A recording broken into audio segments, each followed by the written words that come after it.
welcome to the show, man. Thank you. It's Thank great you. to have you. This is cool. This is really exciting.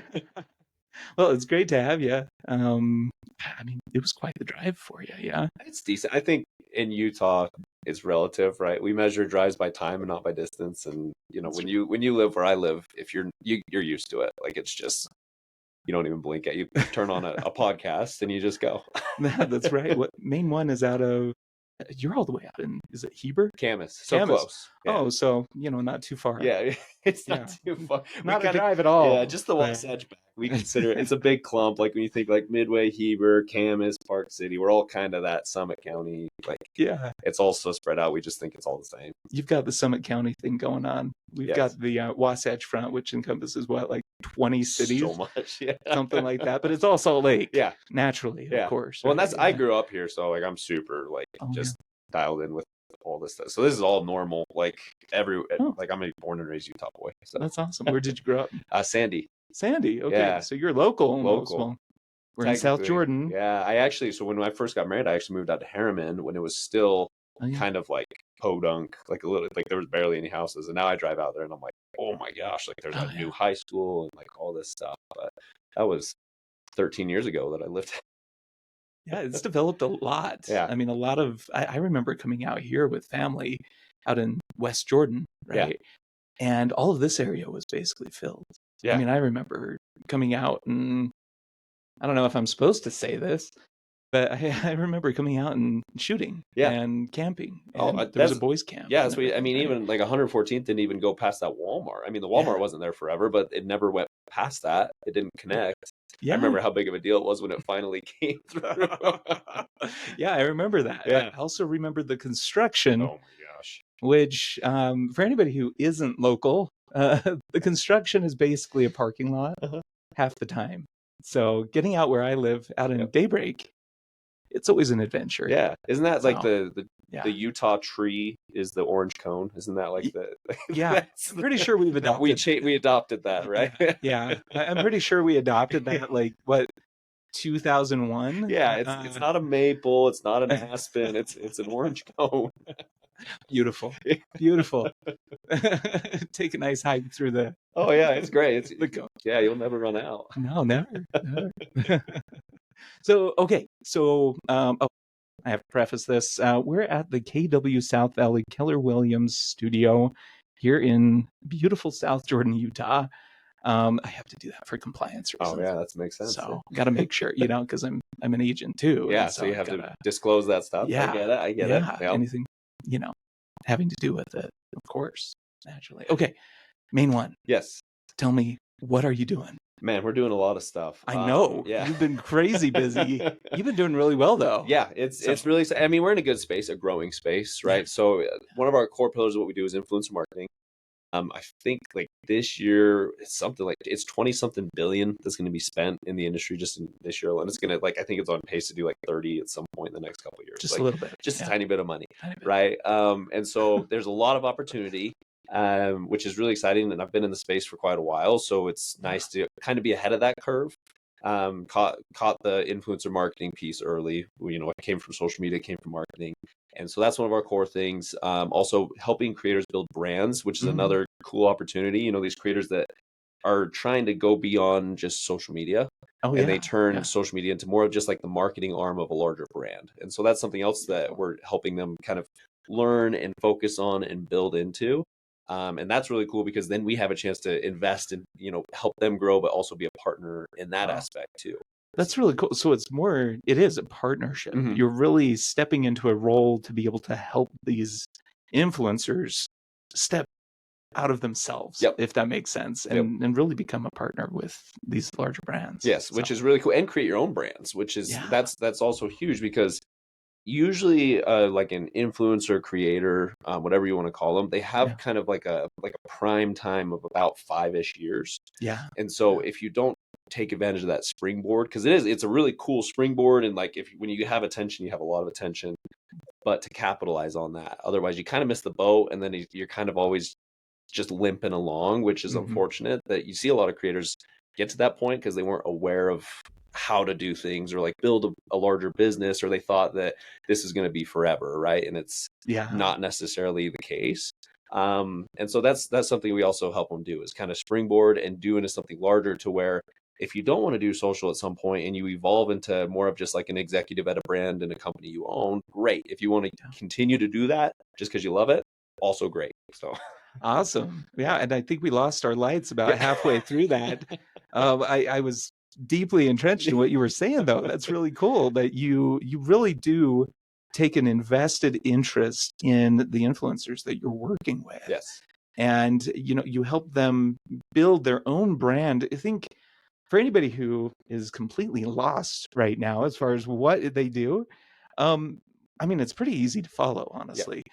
But think Mr. Beast. I mean, that's a really big example. That's as big as it gets, right? Yeah.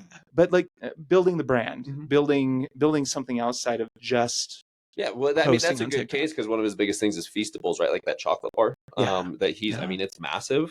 I was actually just listening to a podcast that he did a couple months ago about how big it is. There we go. There we go. Hey, it's back on. Promotion censored really lighting. Intense moment. We were deeply entrenched in this for just a minute there. Yeah.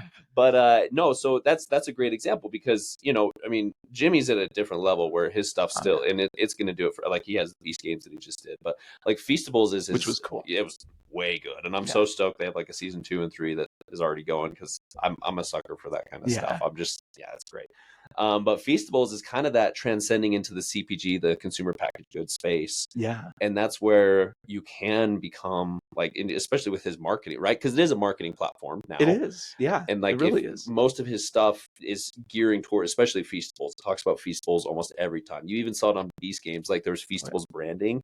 But that's like a really, like a unicorn example of, you don't have really unicorn example. That's like a huge example. One of one, right? Yeah, so, but that's a good example of what we try and help creators do, maybe on a smaller scale, right? Like, you don't have to be Mr. Beast to have a successful brand. Yeah.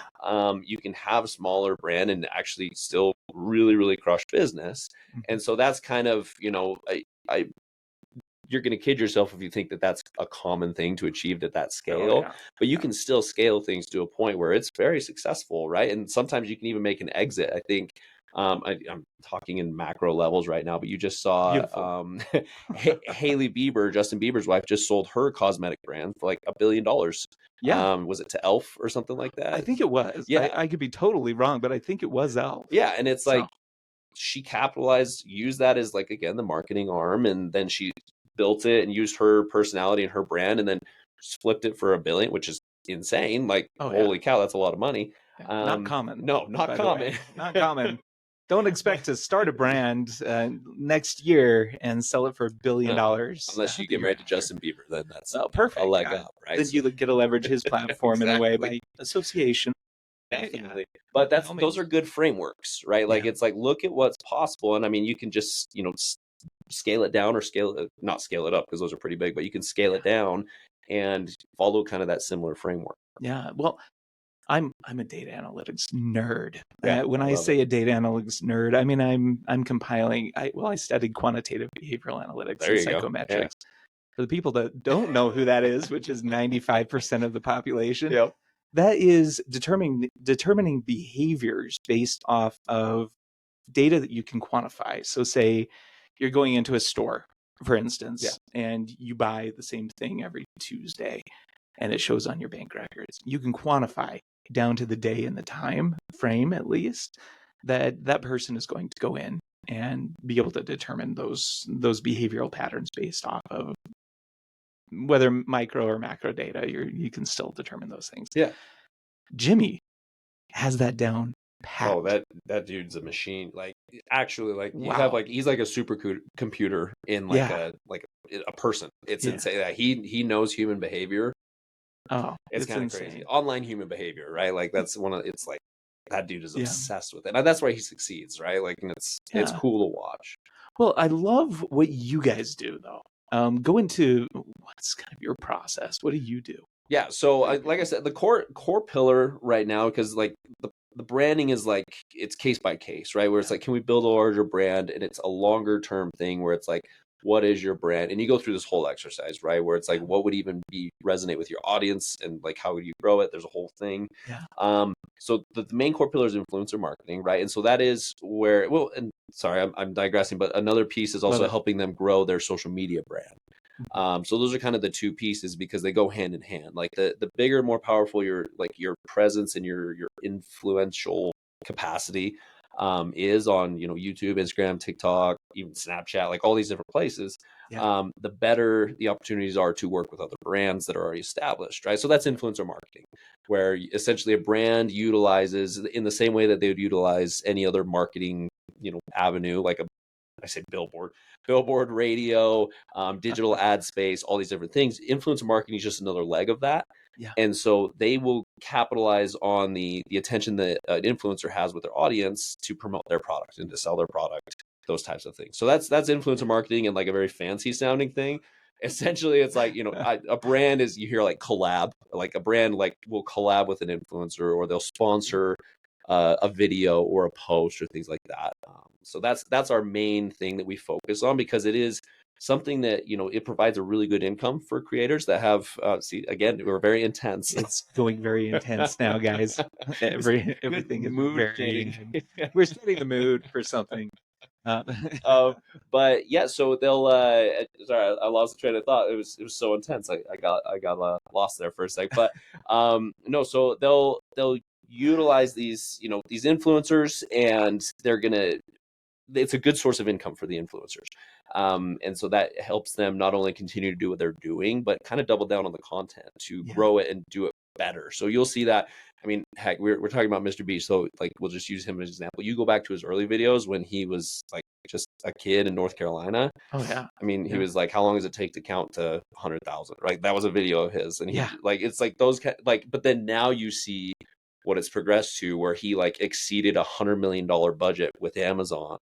But it's like, that started piece by piece, and brand sponsorships are one of those key things where you can reinvest into content and do, bigger and better things, which help you grow the content and make it better, which is this nice cycle of, content growth and income. And then you can really grow something from it. I love it. Yeah. Well, and a lot of brands, and speaking from experience, because I've been on the other side of this, right? Looking for influencers and looking for people that have an existing base to tap into. A lot of brands are looking for personality types. They're looking at their following. They're looking at every facet of it. Are these people that bring in a following that is actually going to buy my product?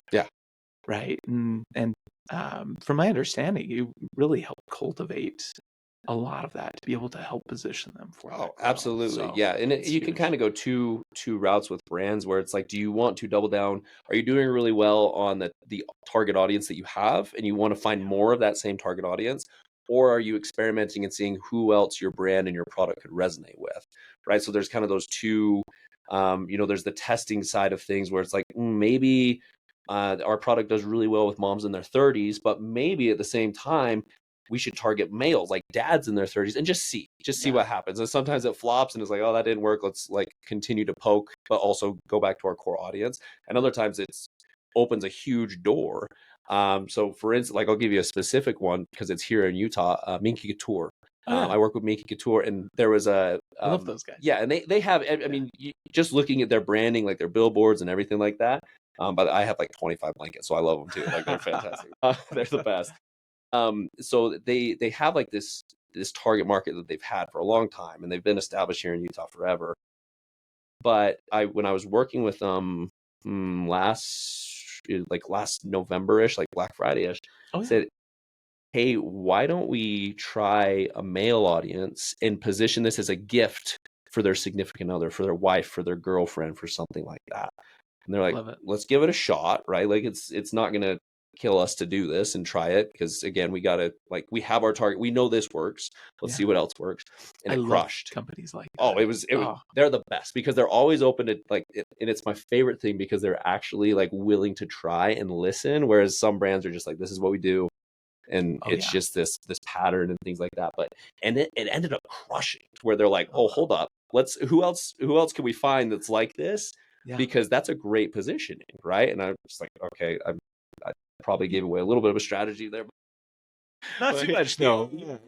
Like give away the individual. Yeah, 100%. Yeah. So I think you're in the clear just in case they're watching. He's okay. Love you guys. But yeah, so it really did well. And so we're like, it's really cool just because they're so open to trying new things. And then you find these opportunities. So it was a really cool experience there. And that's kind of, the two facets, right? Where then I also work with them on their core audience stuff, because you just find new people that target that same audience, because, a general rule of marketing is that it takes 7 exposures for someone to convert or to, make a purchase, things like that. And so positioning them in multiple places where that same audience is running into, eventually like, okay, I get it. You guys are awesome. I'm going to buy a blanket. Yeah. So those are kind of the two different approaches we take with brands when it comes to working with influencers. Yeah, I love that, because the rule of 7, right? Yeah. On average. Yeah. It takes 7 exposures, sometimes longer, like after they've initially been captured, then it could be 30 videos for all you know, but it all depends on the audience. Yeah. Well, and I think that's why TikTok Shop crushes. And I think everyone's like, why does TikTok Shop do so well? And I think it's because the volume that you go through, you're getting those average 7 exposures faster. Yeah. Versus like, on Instagram or YouTube, it's a lot slower pace. Now Instagram has Reels and like it's kind of on, but still Instagram's commerce isn't set up like TikTok Shop. It's not there. And so I think that's why TikTok Shop, like brands that figure that out, because I'm like, you literally get exposed probably in the course of 30 minutes versus 30 days of that 7 plus exposures. Because I bought so much stuff on TikTok Shop. Oh yeah, I had to take my card off. I know, it's dumb. And now you have Apple Pay, and it's like, oh, I don't even need my card. Like, sure, I'll just do Apple Pay. That's dangerous. That is really dangerous. I try to avoid that as much as possible. Bad. Yeah, I've gotten caught a few times where it's like, I even bought because they do the UGC stuff like with the TikTok Shop.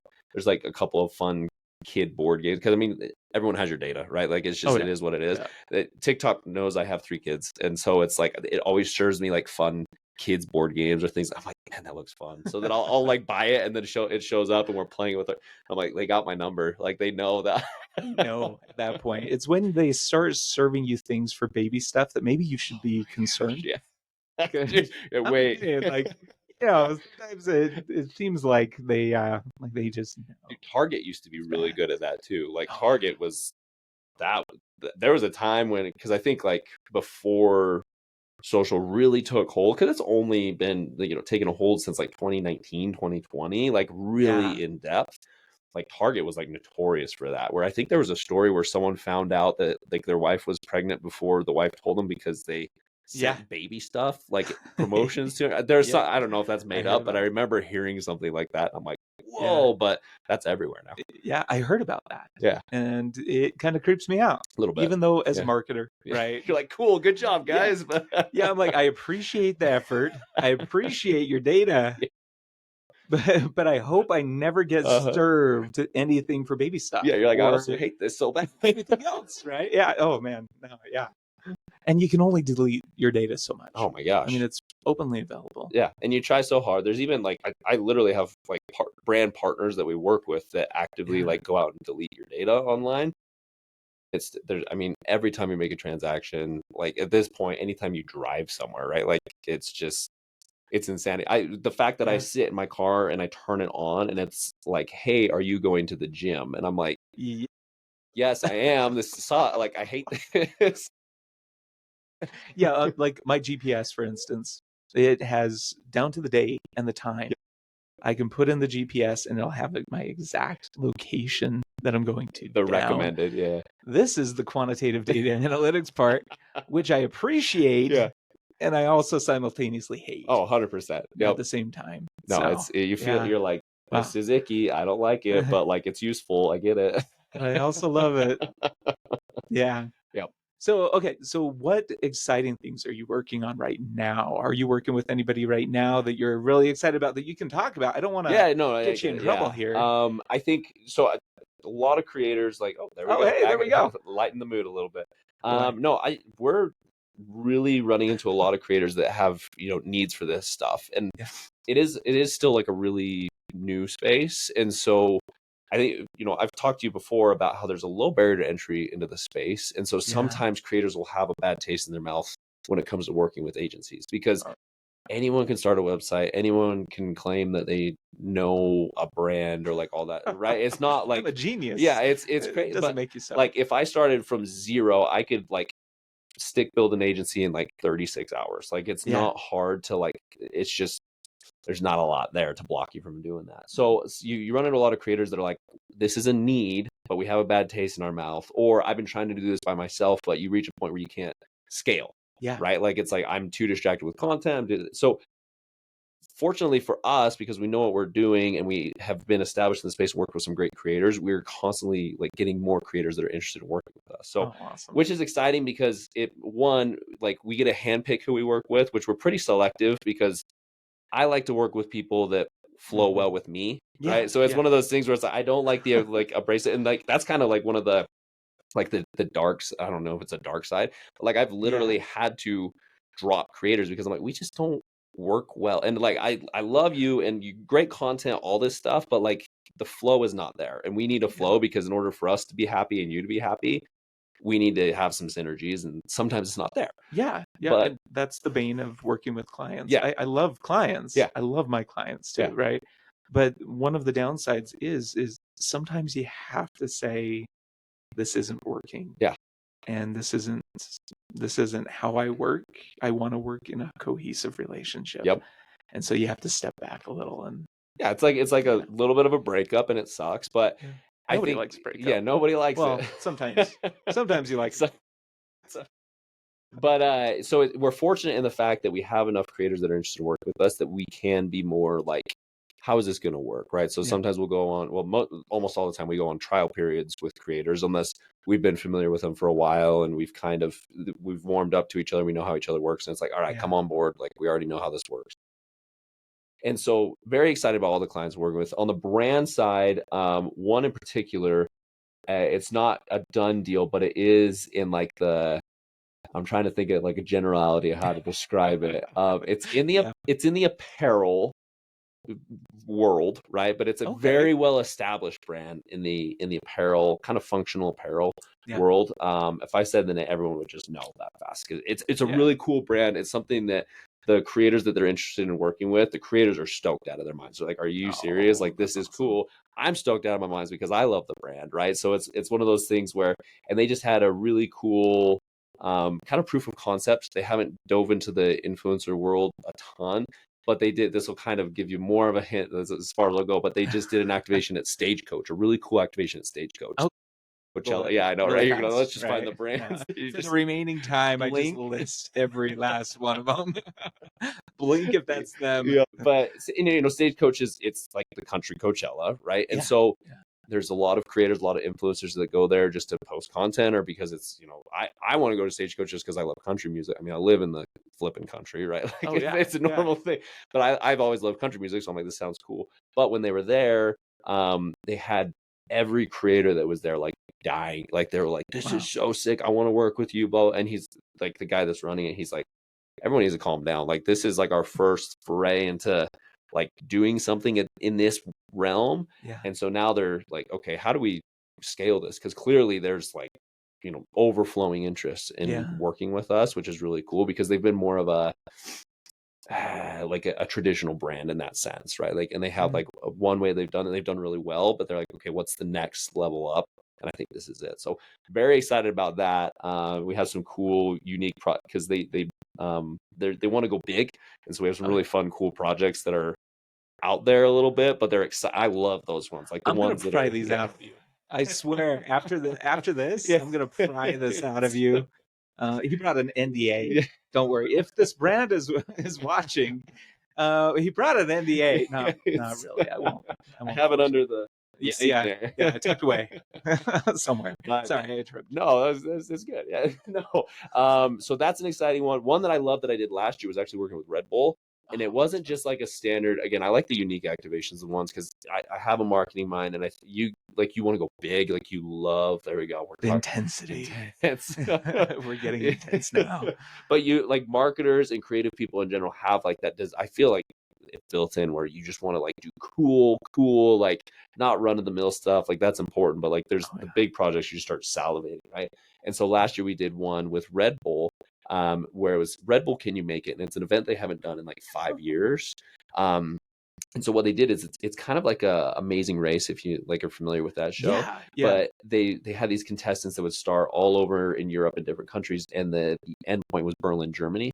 And so they had to race to get there. But the only way that the only currency they could exchange was Red Bull cans. So wow. yeah, so it was a play on Can You Make It? And so they had to exchange, hey, can I get a ride? Here's a Red Bull, like that kind of stuff. And then there were challenges along the way to collect like points and also more cans. So you collect more currency. So it's like, hey, do you go bungee jumping? Do you go skydiving? Do this many like X challenges? So it was a really cool thing. But I was able to coordinate with that with a really big travel creator, and he was actually kind of the host of it. So he was like welcoming him to the finish line, and he did an after show with the creator. It was really, really cool. And that was a fun one. Yeah. I would make it about 20 miles. Yeah. And I would try to get a ride, and people would be like, nah, we're good. I would just run out because I'd drink the Red Bulls. I'd be like, I got to drink this. I need the energy. Well, you take the cans. Yes. I mean, it's empty, but you could exchange it for like 10 cents. Yeah, something like that, depending on where you're at. Yeah. Won't make it very far. Maybe. That was a cool project too. So those are the types of things I like doing, but I also like really get satisfaction out of helping creators just grow and make this their profession. So that's another thing. Like I love the big projects, but it's also like working with creators that are so appreciative that it's like I've been wanting to be just a creator, because a lot of people do, because of XYZ, whether it's, this is something I'm passionate about. It opens up more doors for me to do this.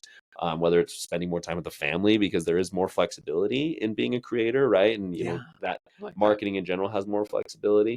So it's very fulfilling for me to help people reach those kind of goals too, and especially when they're like very, very grateful for it. It's like because I mean, you think about it, most people, if you can make 10 grand a month, like that's crazy. 10 grand a month filming content. That's so awesome. They're happy. Yeah. And they're 10K. Stoked. And it's usually, people that have like normal traditional jobs where it's like 10K a month, like that's a good paying job. Yeah. And so for you to be able to do that just by making content you're enjoying, and it's also so flexible, I'm like, there's no trade-off. Like that's amazing. Yeah, that's incredible. Especially, 10K, that replaces somebody's job, or at least comes close, right? If depending on where they're comfortable, right? Yeah. But 10K is enough to be able to step away from, say, a full-time job and be able to focus on that creative aspect. Well, then you open up more money because you're be able to only do the content, and you can do more, and you can do more volume and quality. So no, that's also very fulfilling. I love that so much when it's like, oh my gosh, like this is, I never would have thought that I would have gotten paid this for just making a video or making posts or things like that, right? Those are my favorite creators to work with. That's awesome. Let's talk after. Yeah, let's get this rolling. I love it. They are. I don't know why we chose the motion censored room of all places. Maybe I just need to like make big motions. I'm already making motions. Maybe just make it bigger. I don't know. Well, it's just for the effect. Yes, it's really for the emotion. Keeps you on your toes. I like it. The visual aspect. There we go. Perfect. Perfect. Perfect. Awesome. Well, cool. So tell me, what's next for you? You're growing. Yeah. Pretty fast. Yeah. Too. Yep. What's next for you guys though? So for Main one of the things, like as a business owner, that you focus on is, like I said, what's next, but also there has to be some kind of like, whether it's an exit or a you know what I mean? Like some kind of strategy or endpoint.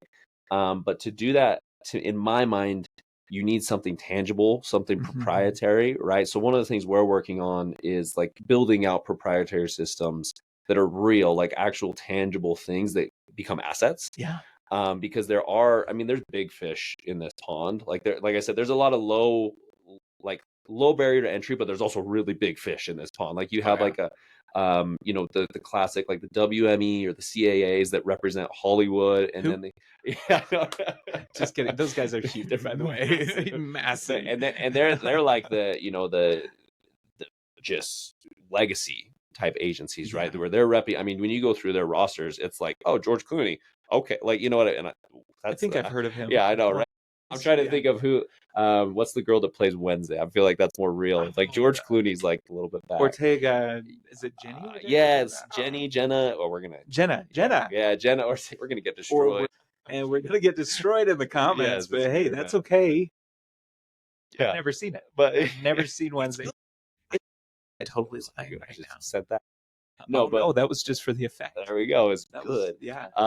But I mean, those are the people that are on their rosters, right? And so you have these big fish, but they also do a lot of acquisitions. I mean, I keep track of when they're buying these agencies. But like one of the things in common is that they don't just have like an exclusive roster, but they have tangible assets that come with them. Yeah. And I think like an exit strategy is not like the only option, right? Like there is an option that like in my head too, I'm just probably naive enough to think like I could get to that level. Why not? Like I'm cool enough that I could be a CAA at some point, and like either that or they'll try and squish me like Amazon does to other little brands. Everybody. Yeah. But I'm like in my head, I'm like, and exit's not the only option, right? Like you could grow it to that level and just kind of expand the team and all that type of stuff. So there's a couple different, but that's what's on my mind right now is creating more tangible assets and things that are going to maximize our effectiveness and our time, and so we can put more, especially into the relationships with the creators. That's so beneficial. Where I can get on a phone with a creator and talk things out with them, talk about like their latest video, and be like, hey, a lot of creators will ask, hey, what can I improve? Like, was that a good video? Like, how can we make it better? How can we make the views, the click through, all that different stuff better? I love those kinds of creators. By the way. Like we've got 1,500 podcasts. Yeah. And my favorite podcasts are the ones that are like, okay, hey, how did that one go? Yeah. Did I do okay? Yeah. And I guarantee they're going to come back to me after they see this and be like, so these are my talking points. This is where you could have improved. Yep. And go through. But I love people like that because they're constantly looking at improving. Yeah. When they're genuine when they ask, because there's some creators like, what'd you think of the video? And I'm like, knowing you, like, I'm gonna be like, hey, it was good, dude. Like every time, like, great video, bro. Like, but it's like the ones that are genuine, like, no, like, tell me, where did I suck, and like, how can I do better? What do you think I can do? I just had lunch with a awesome creator last week, and it was like 2 hours of just where are the holes? Like, I want to. Like, I'm here and I want to level up. Where are the holes? And be honest, be real. I don't care. It's not going to hurt my feelings because the only way to grow is to like understand where the holes are. And so I love those creators. Like they genuinely want feedback. And then all of a sudden you have a deep relationship because there's that trust when it's like, okay, I'll be honest with you. And then, sometimes they're like, I don't see that. And I'm like, okay, that's cool. Maybe I'm wrong. But then there's other times like, oh yeah, I'll try and swap that next time. Yeah. I love the reception of the feedback. Yeah. Right. When people aren't open to receiving feedback or aren't open to recommendations, like, hey, your dropped off about minute 5. Right. This is how we could potentially loop people in through a hook or through offering additional value or something like that, where, maybe you're leading into something else. Get a re-engagement type thing. Yeah. Yeah. I mean, you want people to stay on as long as possible because YouTube is looking at that. They're looking at everything else. And I'm not just saying YouTube, right? Everywhere. Like it's attention is the currency, right? So it's like the longer you can hold attention, the more valuable it is. Yeah, exactly. And that is your currency. Yeah. That's how a lot of these people get paid, at least, plus the brands 100%. And everything else. Yeah, it's insane. I mean, even the streaming platforms, they're fighting for your attention, and it's it makes me laugh when we're watching like Netflix and it's like, are you still watching? I'm like, you should not ask that, but just let me keep watching. You know what I mean? Like, it's like, if you have my attention or if you're playing, just let it play. Like, yeah. I mean, you don't want to pry yourself from. No, we've been watching Lego Masters. I don't even know if that's on Netflix, but it's the competition where they build insane Lego things. Oh man, 7-year-old me is screaming right now. Dude, my 7-year-old is like, can I watch the next episode? And I'm like, dude, two is enough. Like, let's wait till tomorrow. Or you're into it. 100%. Yeah. Into this and be like, yeah, you can watch that. Yeah, that's fine. You can. Okay, that's fine. I guess you can watch. Yeah, we're at now that he's 7, we're at the level we have those big buckets of Legos where it's like you build a set and then after a while you're like, break them up and then you can build it. Like that's where we're at. But when I was a kid, dude, we had buckets of it. Like it was, my parents still have them up in when they come over, they have them in the playroom to where there we go. This is the intensity. This is the intense part of the Legos. Yeah, but the Legos. It's fantastic. But yeah, that's like attention is the currency, right? Like that's just, it is what it is. And we have, I think, money, when you think about money, everyone's like, oh, money, currency, right? You can always Right. make more money. That's my financial plan, by the way, is like just make more money. That's literally Yeah. my strategy. Mine too. Yeah, Actually. Yeah. oh, Yeah. this is a problem. Let's make more money. Like, let's just bury it in money, and eventually it'll get there. That's my financial strategy, which is horrible. I should probably come up with a better investment strategy. I should probably come up with another one too. Yeah, it's I bad. have no excuse. But you can always make more money, right? Like there's not like a limit to that, but we only have X amount of waking hours in a day. Yeah. Every single day it's the same, and we can't expand that unless we get less sleep, and then it's not a good idea. So it's like on average we only have X amount of waking hours in a day, and we only have X amount of time in a day. So it's like when someone picks to watch a YouTube video, especially, a 20-minute YouTube video, that's such a valuable space for like promotion or anything, right? For the creator's brand, for a brand that's sponsoring that piece of content, because for them to spend that 20 minutes, there's a reason why we say spend time, right? Yeah. They are spending that 20 minutes on that YouTube video. That's super, super valuable. And the fact that they pick that over, I can't even remember the number. It's some insane amount of videos that get uploaded per day on YouTube. It's crazy. Is YouTube, I'm trying to remember if YouTube is still the largest, like above Google, or if TikTok has like started to creep in, right? Yeah. But those videos, the content, how you structure with the content creators, how you structure some of their videos and everything else, really determines what kind of traffic YouTube is going to send. 100%. To those videos. Yeah. Same with all of the platforms. Yep. Right? And that's why creators get obsessed, like you said, with the analytics and stuff like that, because it's like, how do I get more clicks, more eyeballs? How do I keep, like YouTube says, like, hey, you have one of the core metrics is you have X amount of your audience still watching after 30 seconds. Like that's something creators watch a lot. It's like, how do I increase that retention? Like there's but again, it's attention's the currency there. And so it's like, that's why on the back end, the YouTube Studio, creators who are succeeding or who find that growth are the ones who are obsessed with that, because you can kind of analyze and say, okay, like I need a better hook. I need to keep like a re-engagement. I need to do this. I need to have a better storyline, those kind of things. Yeah. And so, there's a lot of strategy. Like it's so funny. People think like, oh, you just post a picture or post a video. No, I'm like, no, not like you can. Good luck. Yeah. you can. You could try. No one's preventing you from doing that. But like when you have to, some of these creators, it's really like a much harder job than what if they just took a normal job, because they're obsessing about it 24/7. Another thing is, if you're sick or you're just not in the mood, it's hard to be creative, like really, really hard to create like a good storyline and be creative. And they have to push through that. And it's not like you can just take a sick day because, people are expecting content. It's so, I just don't feel like it's like, sorry, I'm not feeling up to it. And it's like, that's, again, there's trade-offs. And that's one of the kind of the downsides of it is like, you are in the content business, like this, you got to push through, like, and it's hard. Yeah. You've just got to keep on continuing pushing. And I know for me, like with the podcast side, right? Yeah. I kind of went a different route, but the fundamentals are still similar. Yep. They're adjacent, I guess I should say, because I won't compare directly. Where whether I'm sick, whether I have the flu, whether I have laryngitis, guess what I'm doing? Guess what my hosts are doing? They're still hopping on those interviews. 100%. And I always recommend, hey, put together a list of content ideas and guests that correlate with those content ideas. And as long as it jives, as long as both parties are, okay with it and everything else, then move forward with it. That way you don't have to think so deeply about, well, what am I going to make this theme about? Yep. Right. It's there. It's built in. Of course, there's a lot of work that goes in on the back end, guys. So much. It's, I'm oversimplifying everything. But that's good. Like when you're like, especially that's such a good hack is when because you'll find like you're in like a creative flow every now and again. It's like grab hold of that. And like, that's so smart. You're like, as many things as you can think of, take that creative time and maximize it, because sometimes there are times where you're like, I got nothing. Yeah. Yeah. Well, even last week, right? Was it last week that you were on the screen test? Yeah. I think it was a couple weeks ago. Yeah. Yeah. A couple weeks ago. I had a flu. I don't know if you could tell. Howard, you did good. I did not know. But you push through, you power through, and you create the content, and then we test our audiences like crazy, right? To determine who people want to hear from, right? And you came up at the very top. That's right? Thank you. No, thank you. I certainly appreciate it.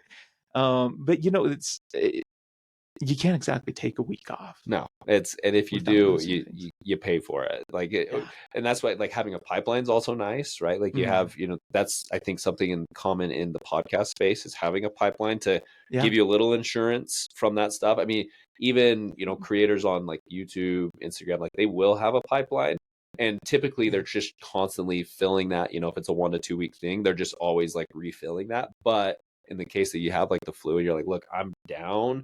But I have a little bit of padding to where I can take a few days to just like not deal with it. And so I can get past this and then like refill the pipeline. Right. So that's also a really, really smart strategy. But again, that comes with planning. And that's another, like, I think that's another commonality between successful creators is that there's planning. There's like forward thinking to where you have a pipeline, because then you can like, for if like a video project, maybe something gets thrown into the mix, like there's something goes wrong or you can't get something for the content itself, like you have more time to make it happen, versus like you're always, everything's on fire and you're trying to get something done, and then like the content, sometimes you can feel it in the content where it's like, ooh, this was kind of rushed. You can tell because they it's kind of pieced together. It's just like a stitched together somehow, but it's not really fully coherent. That makes sense. Then you're just flustered, and you can tell like you're a little bit like you're all over the place. So I think that's another key like thing that we try and help with creators with is planning. And like from a brand sponsorship perspective, like we're trying to plan 2 months out to where it's like we have everything laid out, we have like a system that's already built where they can go in and they can see like, oh, okay, these are our brand sponsors.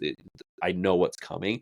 And a lot of times they'll try and build it into the content itself, which is cool because then it does better in general. Like you'll see less of a drop off on the retention graph. But like that future planning, but also we try and have a calendar where it's like, hey, even a high level concept, so we can sell against that, because sometimes specific brands are like, hey, what's the content about?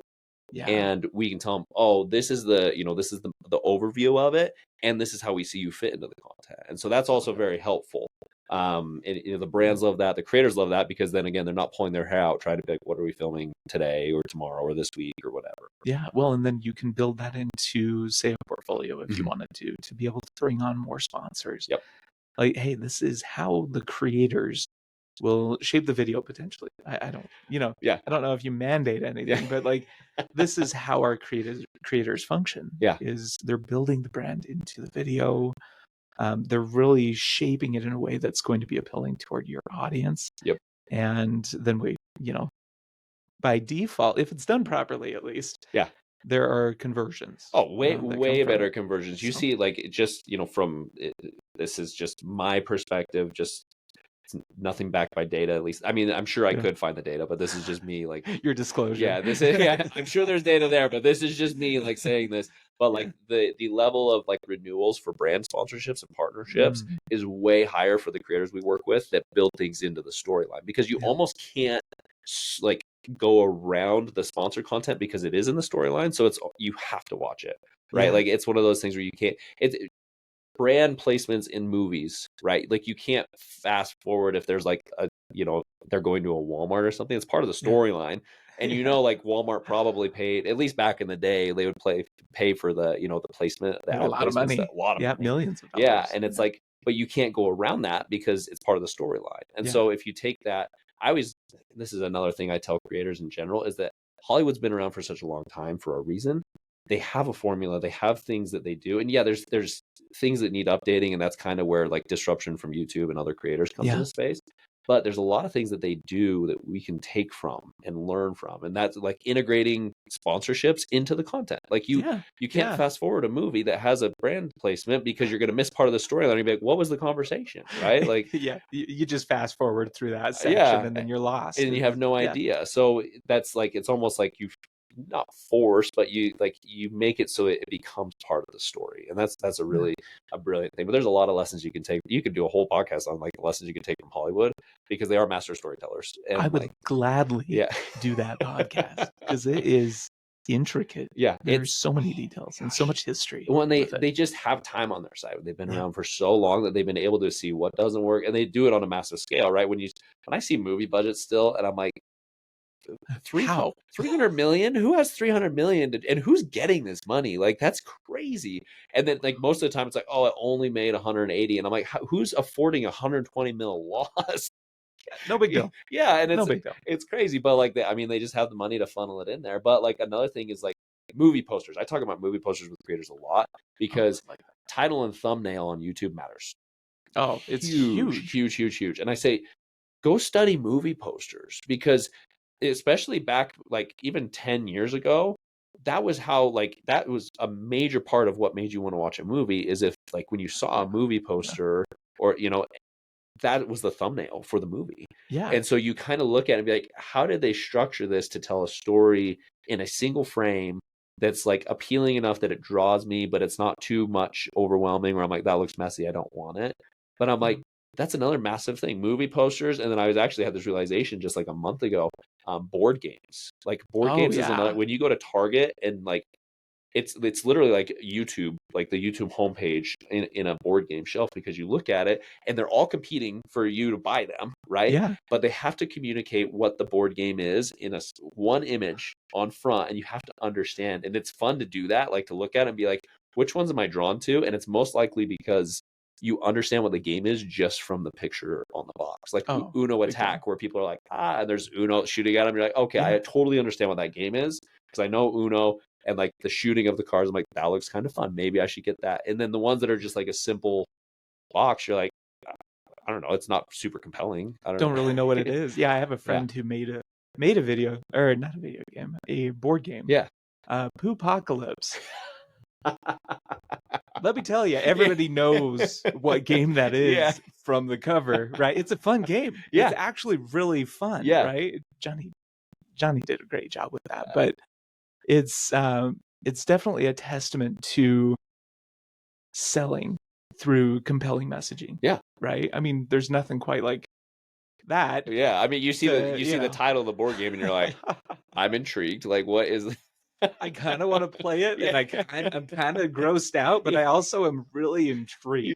There's that other game called like Throw Burrito. I don't know if you ever played that. I've played that with my kids, where it's like literally, I think it's like a card game, and you have 2 foam burritos, and when you like get you like literally throw the burrito at like, and you get a point or something like that. Like, I'm like, but so much trouble. If I did that as a kid, my brother and sister would have been pegged right in the head. It was so fast, and then it escalates. Oh yeah. So fast. It would turn into frozen burritos. I'll put it that way. It would be fun. Oh, hey, there's the lights. The intensity just let go. Yeah. We're no longer as intense now, guys. So, well, fantastic. Hey, thank you so much for coming by. Yeah, absolutely. It was great to have you. Steven's here from Main One. There we go. Thanks. I got to do this part manually. Oh, that's fun. Shut her down.